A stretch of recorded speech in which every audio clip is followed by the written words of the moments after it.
Olá, pessoal, sejam muito bem-vindos a mais uma aula do nosso módulo de otoneurologia. É, Hoje nós vamos abordar um capítulo do tratado, que apesar de ser só um capítulo, é um capítulo complexo, que assusta quando a gente vê, e além disso, a ABOL já há alguns anos, ela complementou no edital o fato de que se existir alguma informação nesse capítulo que está desatualizada, e no livro deles, publicado pela ABOL mais recentemente, de eletrofisiologia, essas informações estiverem atualizadas, vai valer o que está escrito no livro de eletrofisiologia.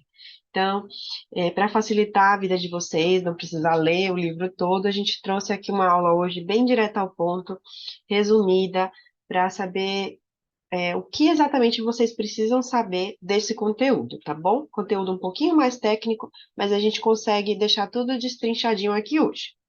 Então, como eu estava já falando, quando vocês começam a ler esse capítulo, que é o capítulo 7 do tratado, ou o livro de eletrofisiologia para os mais corajosos, vão vir várias palavras aí, potencial, é o condensado, chip, intervalo, replicabilidade, limiares, evocados, e a cabeça começa a dar um nó, e a maioria de nós desiste, mas não precisa se embolar tudo. Vamos usar essa aula como guia, como norte, para quando vocês forem ler o capítulo, vocês vão conseguir entender muito mais fácil o que está dito ali, de forma mais destrinchada, tá? Então, nossa aula hoje, na verdade, o tema é o que exatamente que eu preciso saber sobre eletrofisiologia para a prova de título. Então, eu vou começar aqui só com alguns conceitos básicos sobre eletrofisiologia para a gente conseguir entender os exames, tá? Então, como a gente falou lá na primeira aula, os nossos sensores labirínticos e incluindo eles a cóclea é o nosso labirinto anterior, é, eles funcionam através dessa função de transdução mecanoelétrica. E aí a gente tem, o que que é essa transdução mecanoelétrica? É um estímulo mecânico, que nesse caso aqui vai ser o som, e a gente aqui nos exames vai chamar isso de evocação. Então, esse estímulo, essa evocação, que é o som, vai ser transformado em um potencial elétrico que vai ser levado para o cérebro. Então, tudo aqui nesses exames vai se basear também nisso, no estímulo sonoro aqui, porque são exames eletrofisiológicos auditivos, em sua maioria, e são eletrofisiológicos. Então, vai ser justamente a partir desse estímulo, a gente vai captar esse potencial elétrico, e aí cada exame vai captar um tipo de potencial diferente, e a gente vai poder estudar esses potenciais elétricos, compará-los e avaliar alguns parâmetros.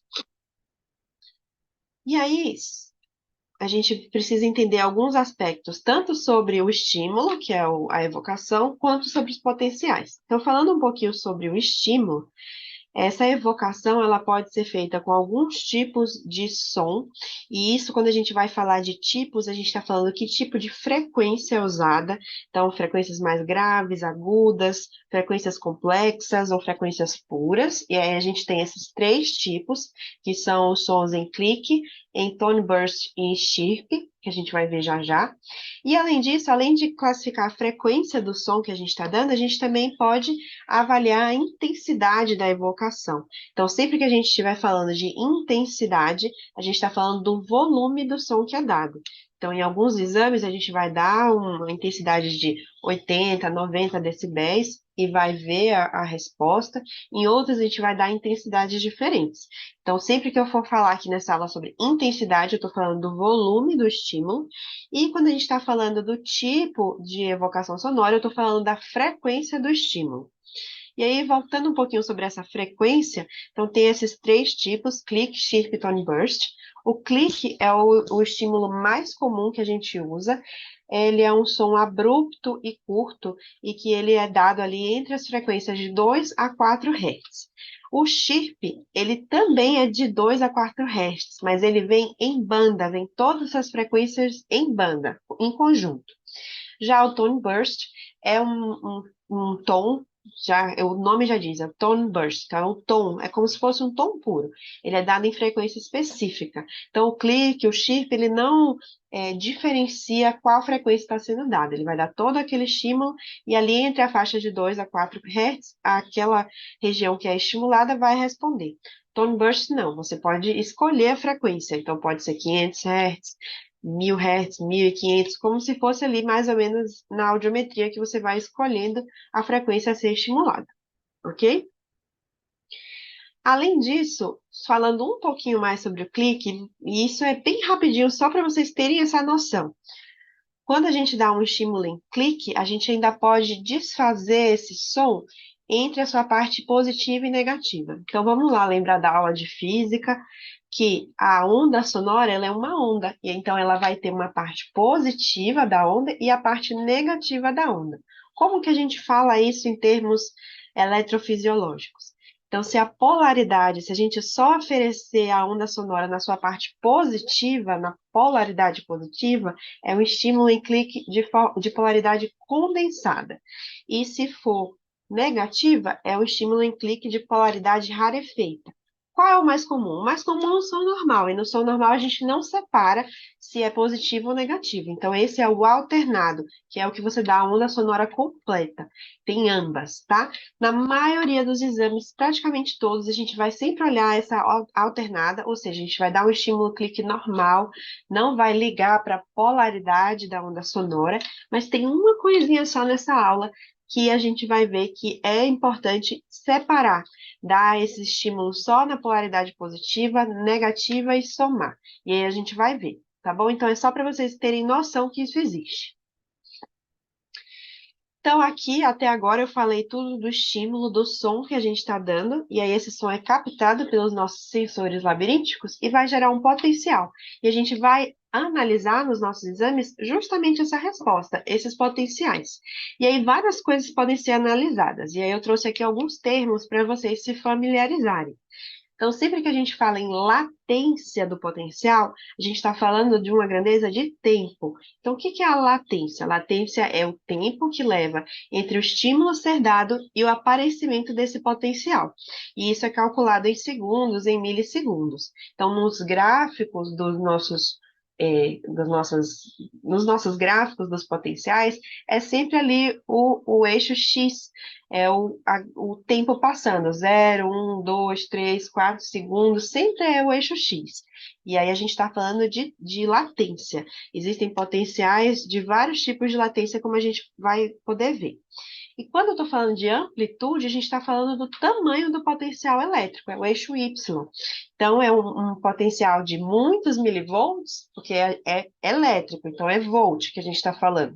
Muitos milivolts, ou ele é baixinho, pequeno, poucos milivolts, tá? Então, ele está aqui no eixo Y, e o tempo, que é a latência, sempre no eixo X nos gráficos. E aí, a latência e a amplitude vão ter muita relação com a intensidade do som. Então, uma coisa que a gente tem que guardar é que para todos esses exames, para praticamente todos esses exames, quanto maior for a intensidade do estímulo que eu estou dando, maior vai ser a amplitude que eu estou encontrando o meu sinal e menor a latência. Ou seja, se eu dou um estímulo muito alto, eu consigo achar aquele potencial bem grandão, ele responde bem, então ele fica grande, a amplitude cresce e ele fica rápido, ele surge logo, porque está muito alto, então você chega ao estímulo na região que vai ser estimulada rapidamente. E aí a latência encurta, ok?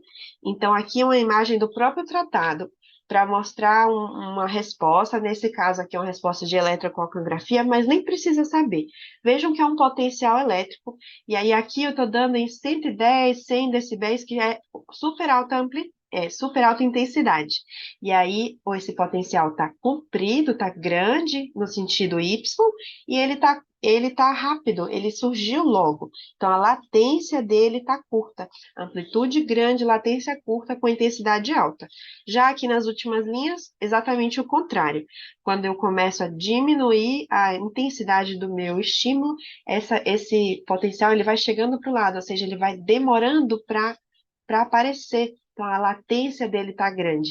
E a amplitude fica cada vez mais baixinha até ele sumir, até chegar num limiar que ele não pode mais ser evocado, ok?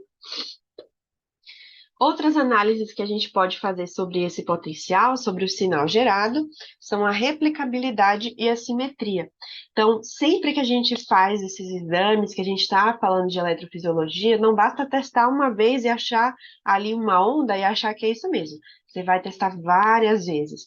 E a gente só vai confirmar que aquela onda está ali mesmo quando ela reaparece várias vezes no mesmo local, no mesmo formato. Por quê? Porque é um exame elétrico que todos esses exames a gente não vai lá direto na cóclea, direto no cérebro, medir o quanto que isso está sendo estimulado. A gente mede com eletrodos de superfície.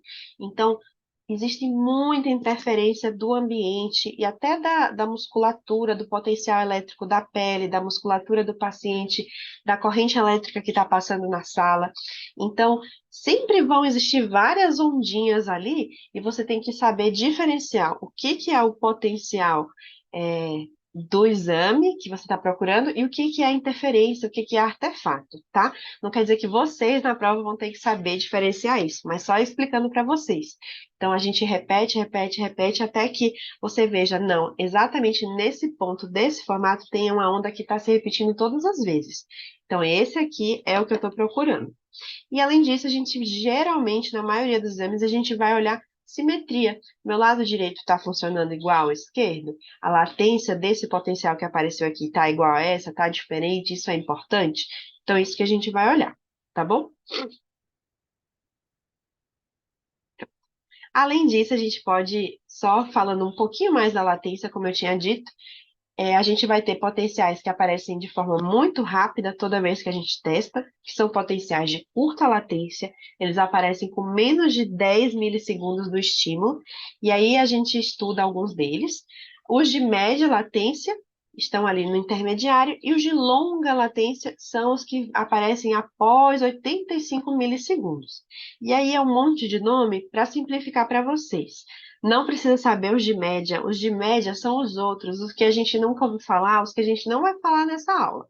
Os de curta latência são a eletrococriografia e o BERA, né, o PEAT, isso são importantes vocês saberem. Então, eletrococriografia e BERA são potenciais evocados de curta latência, e o de longa latência que vai importar aqui para a gente é o P300. O resto não precisa saber, sendo que se for com letra de média, se você quiser saber mais um pouquinho, se for com letra, é média latência, NA, PA, PB, PC, são os outros. E se for com número igual ao P300, então N1, P2, é de longa latência, tá? Mas o que precisa saber mesmo. Eletrococriografia Ibera, potenciais de curta latência. P300, potenciais de longa. Por que que curta e por que que longa? Por causa de onde que eles são gerados. Então, a gente vai ver os sítios geradores da eletrocócleo, do Bera, são no máximo até o tronco encefálico, e já o P300 não, é uma coisa cortical. Então, sai do ouvido e vai até o córtex. Então, é potencial de longa latência. Ok? Então, vamos começar a falar dos nossos exames mesmo. Eu comecei falando do BERA, porque é extremamente comum, extremamente importante na prova e na vida de vocês. Então, BERA é uma sigla em inglês, em português a sigla é o PEAT, que é o Potencial Evocado Auditivo de Tronco Encefálico. Esse nome já diz bastante para a gente. Como eu estava falando, é um potencial de curta latência que vai achar, na verdade, são vários potenciais de curta latência que vão da cóclea até o tronco encefálico. E a gente dá esse estímulo e mede todas essas ondinhas que aparecem a partir daí. E aí a gente pode ter duas abordagens quando a gente faz um BERA. Duas indicações, a forma de fazer o exame muda um pouquinho também. Eu estou querendo esse BERA para topodiagnóstico ou para limiar auditivo? O BERA topodiagnóstico é o BERA clássico, o BERA que a gente conhece, que vê mais. E aí a gente sempre vai dar um estímulo com intensidade alta, acima de 80 decibéis, e você não quer saber se o paciente está escutando ou não.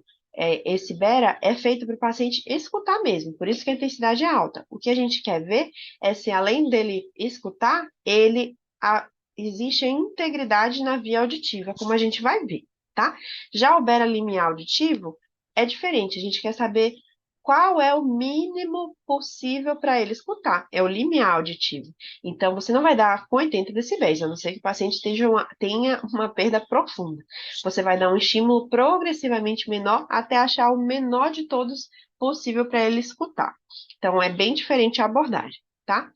Então, falando do beta-topodiagnóstico, para entender o beta-topodiagnóstico, a gente tem que entender o caminho da nossa audição até o tronco encefálico.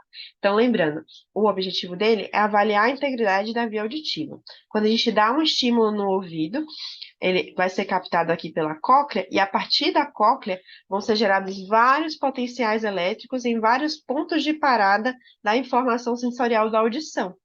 Então, o primeiro deles é o do nervo coclear distal, depois o nervo coclear proximal.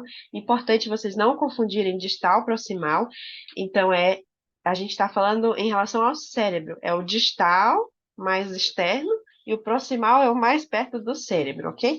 Então, vem da cóclea, nervo coclear, distal primeiro, depois proximal, faz sinapse no núcleo, depois no complexo olivar superior, leminísculo lateral, colículo inferior e gânglio geniculado.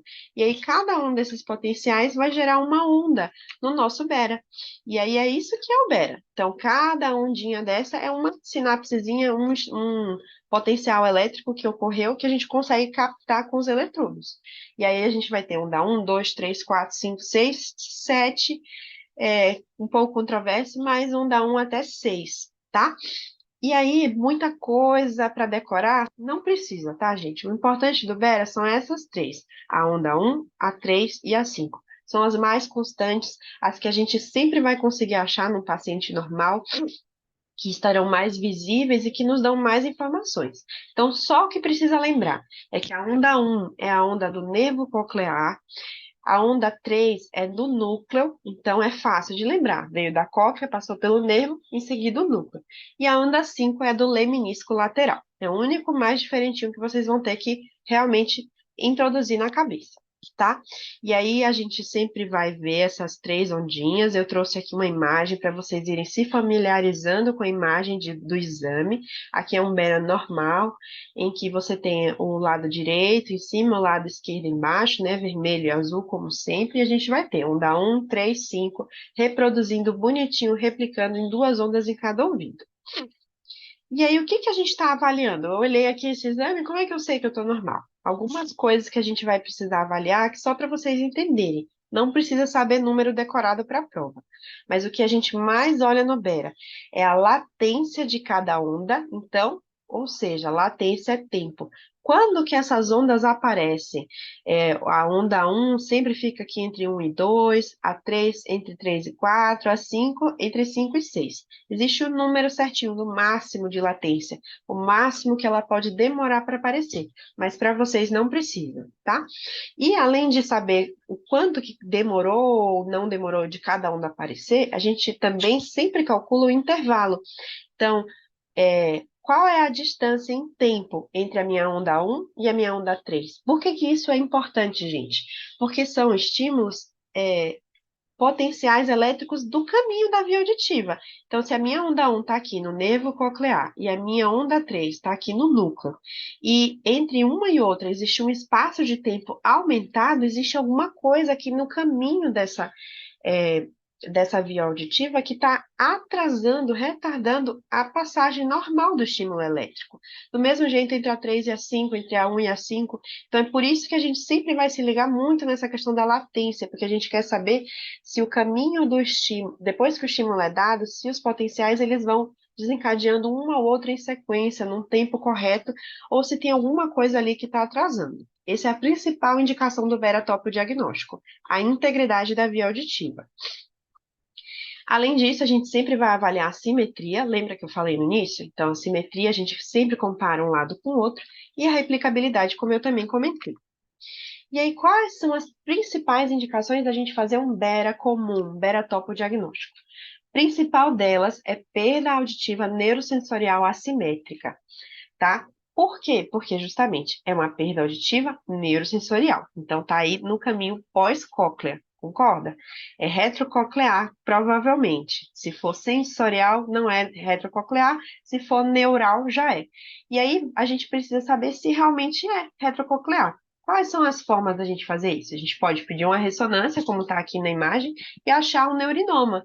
E aí, isso pode ser um diagnóstico possível para uma perda auditiva neurosensorial assimétrica. Se eu não quiser fazer uma ressonância, qual outro exame eu posso usar para investigar?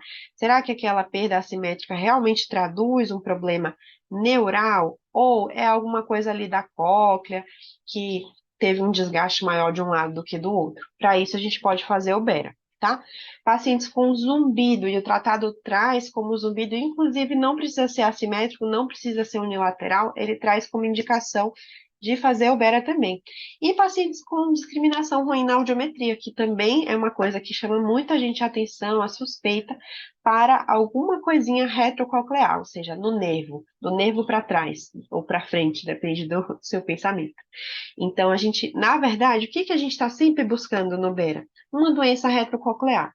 Então, é a principal indicação de fazer Bera é buscar se tem ou não alteração retrococlear. E o que que é uma alteração retrococlear? Basicamente, gente, principal coisa que a gente quer achar, tem uma alteração retrococlear, a nossa principal suspeita vai ser sempre o chivanoma, tá? O chivanoma é, vestibular, um neurinoma do acústico, vocês vão ter aula disso, que é um tumor benigno, mas é um tumor, como aqui na imagem. Então, a gente sempre quer procurar isso quando a gente tem um paciente com perda auditiva assimétrica, zumbido só de um lado, baixa discriminação, tem alguma coisa aí do nervo que está atrapalhando. Será que tem mesmo? Vamos fazer um Bera para saber, tá? E aí, o que que a gente, quais são as alterações clássicas do Shivanoma na prova e na vida, tá? Shivanoma. Vai ser, então, vamos lembrar, onda 1 está no nervo coclear distal, então o nervo coclear lá pertinho da cóclea. A onda 3 já está no núcleo, e a onda 5 lá no leminisco, então já está lá no tronco cerebral. Qual que é mais comum? O que que é mais comum? É o estímulo, um paciente com doença retrococlear, um Shivanoma. O estímulo chegou na cóclea, a cóclea fez a sinapse tranquilamente com o nervo, então a onda 1 apareceu. Só que entre o nervo, o caminho todo desse nervo distal, proximal até o núcleo, tem um tumor aqui. E se tem um tumor aqui, essa condução vai ser atrasada. Então, existe um atraso da chegada da onda 3 e, consequentemente, como demora de chegar a onda 3, também, se você calcular o tempo total, também vai demorar de chegar a onda 5. Então, é isso aí, a gente vai ter a onda 1 mantida, a onda 3 demorada para chegar, onda 5 também demorada para chegar, e aí vai ter esses intervalos aumentados. Então, entre a 1 e a 3 tem um intervalo maior, entre a 1 e a 5 também. Então, a gente chama de intervalo 1-5, né, entre 1 e 5 aumentados, às custas de quem? Quem que está aumentado? É de 3 a 5 ou de 1 a 3? Não, de 1 a 3. Então, o problema está aqui, entre a cóclea, o nervo proximal, e o núcleo, que está ali o tumor, certo? Entre aqui, quando chegar no núcleo, que é a onda 3 para a onda 5, o tronco encefálico, está tudo bem. Então, não vai atrasar o intervalo 3-5. Vai atrasar de 1 para 3 e de 1 para 5, que é o total, tá? Às vezes, se for um caso mais avançado, você pode até nem chegar a fazer onda 5, nem chega o estímulo lá. Ou pode ter uma assimetria muito grande entre um lado e outro, também pode chamar a gente a atenção. Então, aqui, nessa imagem, é um exemplo disso. Do lado direito, que é o vermelho, o beta está normal. Do lado esquerdo, a gente vai ter que a onda 1 chegou ao mesmo tempo que do lado direito, mas a onda 3 atrasou e a onda 5 também. O intervalo entre 1 e 3 está bem maior do que o esperado, e entre 1 e 5 também. Mas se vocês olharem aqui, o intervalo entre a 3 e a 5 está normal. Então, Bera, principal indicação de Bera, investigação de doença retrococlear e achados, o que que é importante a gente saber, que quando a gente tem uma doença retrococlear, a onda 1 fica normal, o resto atrasa, beleza? Mas às vezes a gente pode se surpreender fazendo Bera e achar um achado que não é de perda neurosensorial, e sim de perda condutiva, tá? O que que acontece numa perda condutiva, que não é uma indicação de fazer Bera, mas pode acontecer de fazer um Bera em um paciente com perda condutiva e ter esse achado. A perda condutiva, ela vai ser uma questão antes da cóclea. Então, na verdade, o que vai atrasar é tudo.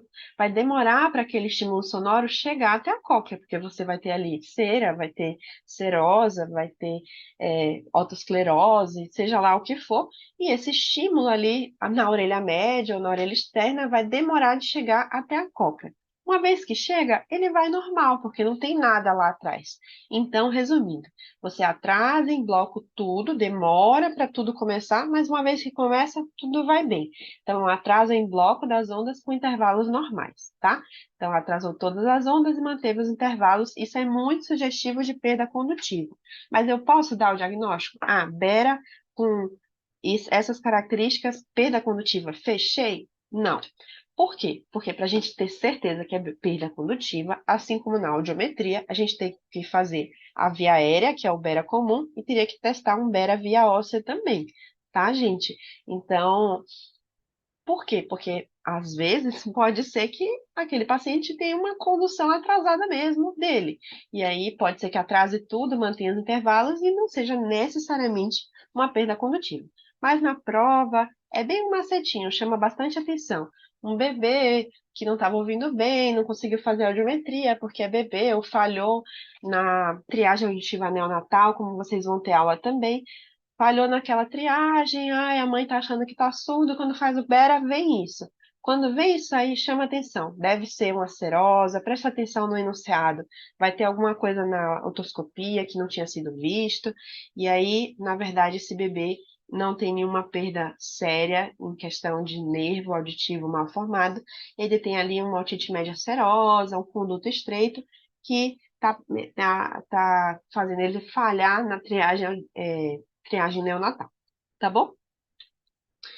Pronto, então tudo isso aí foi o Bera topodiagnóstico, mas como eu tinha comentado, o Bera a gente também pode fazer para encontrar o limiar auditivo.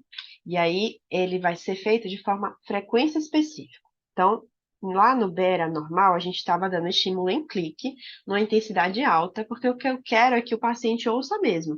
E aí, o que eu quero saber é, com ele ouvindo, quanto tempo demora para tudo ser desencadeado ou se tudo é desencadeado, todas as ondas. Esse é o meu objetivo lá no Bera comum, topo diagnóstico. Aqui não. Aqui eu quero saber quanto que ele ouve.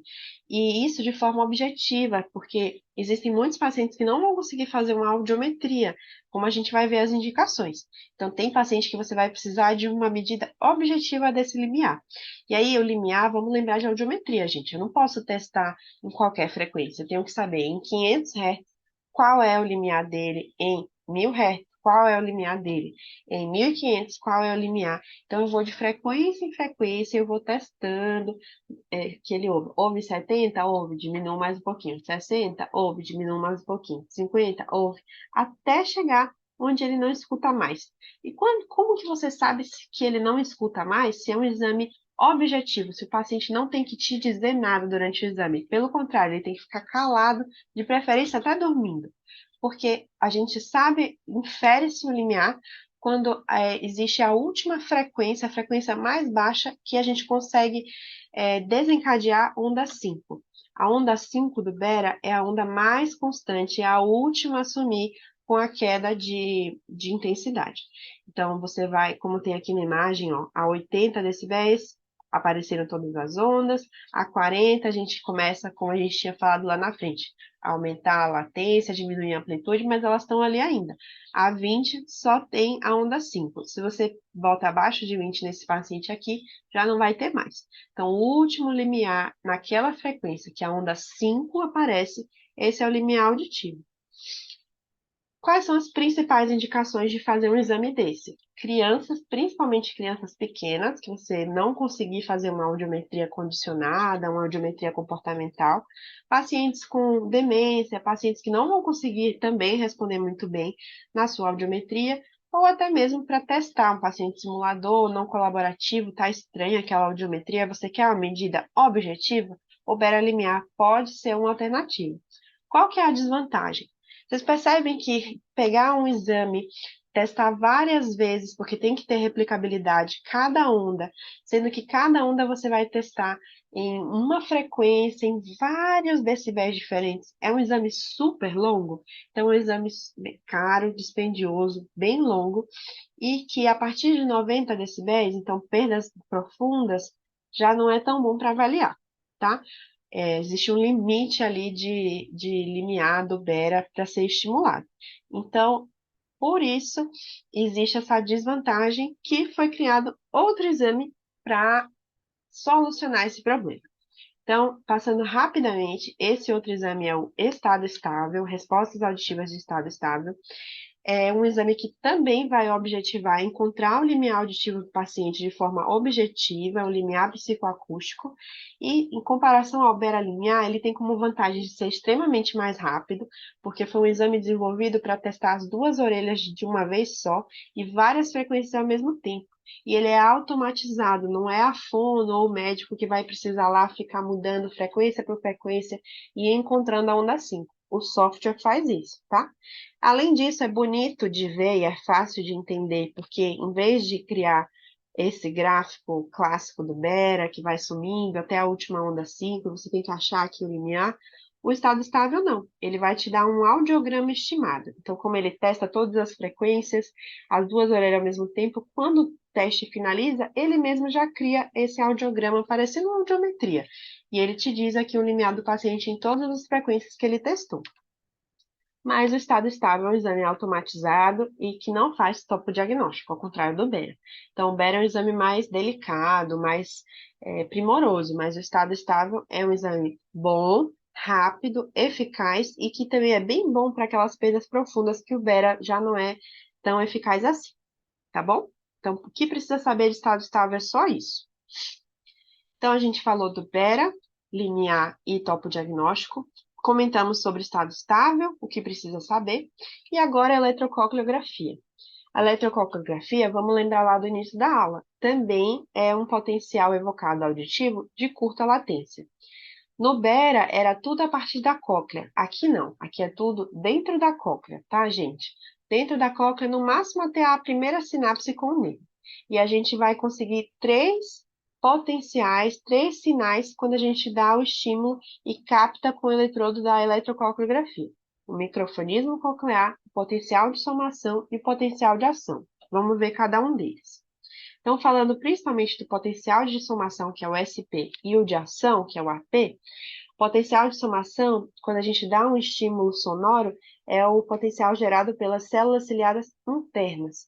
Então, ele é sensorial. Existem as células ciliadas externas e internas, como vocês vão ver na aula, devem ter visto já na aula de anatomia da parte auditiva, e quando a gente dá o estímulo, as células ciliadas internas elas respondem com esse potencial, que é o potencial de somação que a gente pode medir. Já o potencial de ação é o potencial do nervo coclear. Na verdade, é da sinapse ali, entre cóclea e nervo. E ele é o potencial neural, ele é pós-sináptico. Como ele é do nervo e do nervo distal, ali do iníciozinho do nervo, ele equivale em latência, em amplitude, a onda 1 do Bera, tá? Então, a gente vai ter, deu o estímulo, captei. Os principais potenciais que a gente vai ver na eletrococleografia são o SP, que vai ser correspondente à função das células ciliadas internas, e o AP, que é correspondente à função do nervo ali, do nervo distal, ok? E aqui, o que é importante na eletrocoreografia? O principal que foi estudado depois que a eletrocoreografia foi criada é essa relação entre o SP e o AP. Então, do que a gente está falando? A gente está falando da amplitude.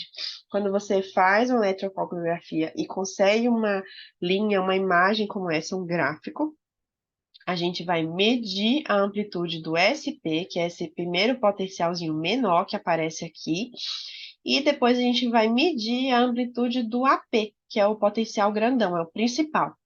Quando a gente divide o valor da amplitude do SP pelo AP, o normal é que o SP equivalha no máximo até 35% do tamanho do AP, tá? Isso pode estar alterado. E aí, quando isso está alterado, é que essa relação está maior. Quando que isso pode estar maior? O principal é se o SP crescer, tá? O numerador crescer.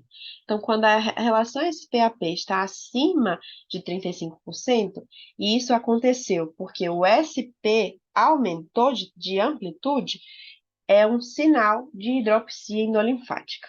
O que que é isso? Hidropsia endolinfática é um acúmulo de líquido, de endolinfa na cóclea e, consequentemente, como é um sistema fechado, que é todo comunicado, é um acúmulo de líquido em todo o labirinto, tá? E aí, com a hidropsia, as membranas das células ciliadas internas ficam, a membrana basilar, onde fica as células ciliadas internas, fica mais móvel. E aí o SP, ele gera um potencial maior quando a gente estimula, tá? Então, basicamente, o que vocês precisam saber? Quando a gente tem um potencial de somação, um SP aumentado, e isso aumenta essa relação SP-AP, a gente vai ter um acúmulo, um provável acúmulo de líquido de endolinfa. E qual é a principal causa de hidropsia endolinfática? A gente vai estudar na próxima aula, mas só para vocês irem pegando, é a doença de Menier. Então, relação SP-AP aumentada é igual à doença de Menier? Não. Relação SP-AP aumentada acima de 35% é igual à hidropsia. Hidropsia é uma condição anatômica, fisiopatológica, mas não é a doença. A doença de Menier tem como causa a hidropsia, ela pode causar hidropsia, mas outras coisas podem causar, como hiperinsulinemia, por exemplo, tá? Então, a eletrocoreografia não faz diagnóstico de doença de Menier, como a gente vai ver na próxima aula, ok? Eu trouxe aqui esses gráficos. Do lado direito, vermelho, é relação SP-AP normal. O SP bem curtinho, aqui é o iniciozinho dessa curva, dessa ponta de faca, e a pontona da faca é o AP. Isso aqui equivale a 23%. A prova traz para vocês, não precisa ficar desesperado, não tem como vocês calcularem isso sozinhos, tá? E aí aqui, ó, do lado esquerdo, o SP bem maior amplitude do SP, e o AP mantido a gente consegue calcular. Até visualmente dá para ver, tá mais ou menos a metade. Com certeza tá mais de 35%. Aqui, ó, 46, 41. Isso aqui é uma hidropsia endolinfática, tá? Aqui é a imagem do tratado. Se a prova trouxer assim, não precisa nem calcular. SP pequenininho, AP enorme do lado bom, do lado normal. Já do lado esquerdo, que é o lado que está alterado, SP-AP quase do mesmo tamanho. Isso é uma relação SP-AP aumentada, ok? Hidropsia endolinfática eletrofisiológica. Qual é o diagnóstico? Não sei, vou ter que pesquisar o diagnóstico etiológico disso. Pode ser doença de Menier, pode não ser. Então, eram 3 parâmetros da eletrocoreografia. A gente falou do SP-AP, que são os principais. A principal indicação de eletrocoreografia é avaliar a relação SP-AP, é avaliar a hidropsia, mas a gente também tem o microfonismo coclear. O que que é isso? O microfonismo coclear é o sinal gerado pelas células ciliadas externas, quando a gente dá o potencial, a gente dá o estímulo, a evocação. E aí, o que esse é o potencial que é importante a gente revisar aquilo que eu falei no início da aula. Diferente de tudo que a gente viu aqui, que a gente pode dar uma corrente de som em polaridade alternada, ou seja, tanto a polaridade positiva quanto negativa, a onda completinha do som, para a gente conseguir enxergar o microfonismo coclear, a gente vai ter que separar esse estímulo entre estímulo da parte condensada e rarefeita, positiva e negativa do som. Quando a gente consegue separar, a gente vai ter respostas também que são equivalentes ao estímulo. Então, quando a gente dá onda positiva, vai ter resposta positiva da célula ciliada externa. Quando a gente dá negativa, vai ser polaridade negativa também. E aí o microfonismo ele fica com essa cara em espelho, tá, gente? Então a carinha na prova, no gráfico, é essa aí. Quando você junta a resposta lá, as ondinhas que foi condensada com rarefeita. Na verdade, quando você separa e coloca uma em cima da outra, fica essa coisa espelhadinha. E a gente consegue achar o microfonismo coclear assim. Se eu colocar tudo junto, alternado e somar, como está aqui embaixo, que é o mais comum da gente ver, ele não aparece. Então, isso caiu na prova do ano passado. Qual é a vantagem de eu mudar o meu estímulo de alternado, que é a onda do sonora completa, para condensada e rarefeito? E a resposta era visualização do microfonismo coclear. Parece que está falando grego? Pareceria, mas agora não. Agora vocês sabem. Para que serve o microfonismo coclear? Para que eu quero medir doença? Para que eu quero medir função da célula ciliada externa? Principalmente nos casos de doença do espectro da neuropatia auditiva, tá? A gente vai ter aula disso também. A doença do espectro da neuropatia auditiva são uma série de tipos de condições que existe um comprometimento auditivo, mas as células ciliadas externas estão preservadas. Então, você vai ter microfonismo coclear presente nesses pacientes. Emissões ocultacústicas também, mas o PEAT, o que é o BERA, vai estar ausente ou alterado, porque é uma neuropatia auditiva. Então, a parte do nervo, ou perto do nervo, está alterado, mas o pré-neural, que é a célula ciliada externa, a parte sensorial está mantida. Então, microfonismo e emissões presentes com BERA alterado matou a questão neuropatia auditiva, ok? Tá quase acabando a aula. Então, a gente falou sobre BERA, e aí tinha o BERA limiar, tinha o BERA topo diagnóstico. Para o BERA limiar, que é muito demorado, a gente poderia fazer o estado estável. BERA topo diagnóstico, BERA limiar estado estável, eletrococriografia. Tudo isso até agora foram potenciais de curta latência. Mas, eu falei lá no início, a gente tem também um potencial de longa latência de interesse clínico, que é o P300. O que é o P300? É um potencial cognitivo. É um potencial de longa latência que vai ser captado, ele vai acontecer no córtex cerebral. E diferente de todos esses, que o paciente pode estar dormindo, se você sedar, consegue fazer. Se for um paciente em coma, eu consigo achar eletrococriografia, consigo fazer BERA. Aqui não. Aqui exige total atenção e vigília do paciente para fazer esse exame, porque ele vai comparar a chegada do estímulo no sistema nervoso central com o eletrodo com a respostinha que o paciente tem que perceber o som e responder, como se fosse ali na audiometria que ele tem que dizer que está ouvindo, tá? Então, essa é a principal indicação do P300, é para avaliar questões cognitivas. Então, demências, os neurologistas, os geriatras gostam de usar, pacientes em investigação de distúrbios de atenção, hiperatividade e de distúrbios do processamento auditivo central também. Então, se perguntar qual de todos esses exames não dá para fazer no paciente em coma, no paciente dormindo, é o P300. Precisa de atenção, precisa de vigília, ele é um potencial de longa latência, ele é um potencial cognitivo. Gravem isso, beleza?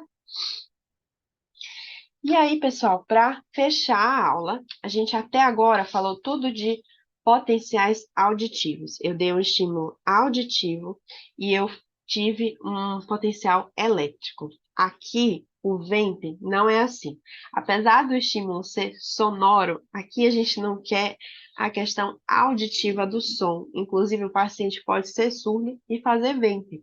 Aqui a gente quer a parte mecânica do som, é a vibração dele. Então, a vibração do som, o estímulo mecânico, vai evocar um reflexo muscular. Olha como é totalmente diferente. Então, o VEMP é uma sigla em inglês para potencial miogênico vestibular. Miogênico de músculo e vestibular, porque quem está mediando esse reflexo não é a cóclea dessa vez. De todos esses aqui, não é a cóclea envolvida, e sim os órgãos otolíticos. Então, os VEMPs não são potenciais auditivos, são potenciais miogênicos. E aí, no VEMP, a gente vai avaliar esses reflexos musculares que são mediados pelos órgãos otolíticos. Lembrando lá da última aula, quem são os órgãos otolíticos? O sacro e o utrículo. Então, para simplificar muito para vocês, não precisa fosforilar muito aqui. Alguém algum dia estudou que existe reflexo, existe relação, existe sinapse entre o sacro e o esternocleidomastoideo, e existe também um reflexo entre o utrículo e o músculo oblíquo inferior do olho, ok? E foi descoberto isso, e foi uma forma que encontraram de medir a função de forma indireta do sacro e do utrículo. Lembra que praticamente não tinha nenhum exame que a gente falou até agora sobre eles? A gente tinha só algumas formas de avaliar no exame físico. Aqui é uma forma da gente conseguir medir indiretamente a função dos órgãos otolíticos através desses reflexos que são mediados por ele. O reflexo sacro-cervical, que é o VEMP cervical, e o reflexo utrículo-ocular, que é o VEMP ocular. Então, o reflexo sacro-cervical, que é o VEMP cervical, é um reflexo que ele vai ser inibitório e ele vai ser ipsilateral para o esternocleidomastoide. Então, quando a gente tem uma vibração, um estímulo sonoro de alta intensidade, que vai estimular ali o nosso labirinto, vai estimular o sacro e o sacro vai mandar um reflexo inibitório para o esternocleido daquele lado. Então, quais são as estruturas envolvidas para esse reflexo acontecer? Captei o estímulo no sacro, o sacro é inervado pelo nervo vestibular inferior. Lá no núcleo vestibular, ele vai se comunicar com o acessório, que vai mandar a informação para o esternocleido ipsilateral. Então, ele é inibitório para o esternocleido ipsilateral e vai gerar esse potencial aqui, que é o P13 e N23. O que precisa saber? Só o formatinho, tá? O VEMP é sempre essa ondinha, um para cima, um para baixo, sendo que no VEMP cervical começa com o para cima, ou começa com o positivo. Sempre olhem a letrinha também, porque se a pessoa quiser ser muito malvada na prova, ela pode inverter o gráfico e colocar o positivo para baixo. Então, olhem e confiram se é P de positivo. O VEMP cervical, ele começa com P de positivo, P13 e N23, é um estímulo grande, uma onda, faz uma flexão para cima e uma para baixo. Ele envolve o sacro, o nervo vestibular inferior, que inerva o sacro, e como vai para o esternocleido, quem que inerva o esternocleido? O acessório, ok? Já o VEMP ocular é mediado pelo utrículo e é tudo ao contrário do outro. Então, é reflexo excitatório, que lá era inibitório, e contralateral. Para quem? Para o oblíquo inferior do olho. Quem são as estruturas envolvidas? Estimulei a vibração, o som de alta intensidade súbito vai estimular o utrículo, que é inervado pelo nervo vestibular superior, que vai mandar informação através do núcleo vestibular para o núcleo do nervo oculomotor, que vai inervar o oblíquo inferior do outro lado. E aí, esse potencial do vento ocular é bem menorzinho, porque é um potencial miogênico, gente. Isso aqui não é eletricidade, é contração muscular. Então, óbvio que a contração muscular do esternocleidomastoide vai ser muito maior em força aqui do que a contração do oblíquo inferior, que é um músculo super delicadinho. Então, já lembrem disso. Se tiver os dois, o cervical é sempre o grandão, o ocular o pequeno, a não ser que isso esteja doente, como a gente vai ver. E o cervical começa com o positivo, o ocular começa com o negativo. Então, é uma ondinha também, N10P16 ou N1P1, tá? Então, lembrem sempre de olhar a letrinha. Começou com o P, seja ele para cima ou para baixo na prova, vem para cervical. Começou com o N, para baixo ou para cima na prova, é o ventre ocular. Pequenininho ocular, grandão cervical. Ok? Tá. E para que serve? Por quê? Vamos lá entender o VEMP, tá? O que a gente avalia? Eu fiz o VEMP, faço esses reflexos, dou o estímulo, faço a contração muscular ou a inibição da contração muscular aqui no esternocleido, e a gente vai avaliar se existe resposta. Então, o principal é isso. Tem resposta? Significa que o sacro daquele lado e o utrículo daquele lado, dependendo do que você está testando, está funcionando. Ah, se não tem resposta, quer dizer obrigatoriamente que é o sacro que não está funcionando ou o triclo? Não, pode ser alguma coisa no caminho do reflexo inteiro. Então, se tiver um problema aqui no núcleo do óculo motor, no oblíquo inferior, na musculatura do paciente, se ele é velhinho, não contrai muito bem, pode ser que o VEMP dê ausente. Então, o mais importante é a assimetria. Então, você vai comparar um lado com o outro do mesmo paciente. Se eu faço o ventre cervical do lado direito e eu tenho resposta, e do lado esquerdo não, a não ser que eu tenha feito uma cirurgia que atrofiou meu esternocleido do lado esquerdo e do lado direito não, a minha idade, as minhas condições são as mesmas. Então, aí sim a gente pode inferir. Não, provavelmente é o sacro do lado esquerdo que não está funcionando. tá? Então, a gente não compara com outro paciente, compara os dois lados dele mesmo. Então, é a presença ou não de resposta comparando essa simetria. E a gente também faz uma avaliação da amplitude com o limiar. Isso aí a gente vai entender melhor na próxima aula, mas vai gravando. Qual que é a vantagem do VEMP? O VEMP não é um potencial auditivo, então pode ser feito em paciente até mesmo surdo, pode ser feito em perdas neurosensoriais profundas, mesmo assim para gerar estímulo. Mas perda neurosensorial profunda. O estímulo tem que chegar até o labirinto, de forma vibratória. Então, não pode ser feito em paciente com perda condutiva. O paciente não pode ter cera, não pode ter autoesclerose, não pode ter serose, porque senão essa vibração que é necessária para desencadear o reflexo do VEMP vai ser muito atenuada e aí não vai ter reflexo, tá bom? Quais são as principais indicações de fazer um VEMP? Quando você quer avaliar a integridade do sistema vestibular. Então, lembra na última aula, a gente viu ali os exames que estavam avaliando os canais semicirculares. Então, o VERIT, ele vai avaliar canal semicircular anterior, posterior, lateral dos dois lados. Exame super completo. Mas tem uma partezinha ali do labirinto que está faltando. É um exame, um dos únicos exames que a gente vai conseguir ver problemas em órgãos otolíticos. Então, às vezes, está tudo normal, mas tem uma questão otolítica ali. Então, se a gente quer fazer esse topodiagnóstico e fazer esse diagnóstico específico de disfunção de órgão otolítico, a gente tem o VEMP para isso. E uma outra indicação muito importante é a de síndrome de terceira janela. Essa aqui é a indicação de prova, mas para entender ela, a gente vai falar primeiro de toda essa síndrome, que vai ser na próxima aula. Então, a única coisa que eu quero que vocês gravem essa semana é que o VEMP é o exame-chave de pacientes com síndrome de terceira janela. E a gente vai ver qual é a alteração que dá e por que na aula que vem, quando a gente falar dela. Tá bom, pessoal? Então, só um resumão visual para acabar essa nossa aula jogo rápido. Exame que apareceu na prova. Tem várias ondinhas, 1, 2, 3, 4, 5 ou 1, 3, 5, é um Bera.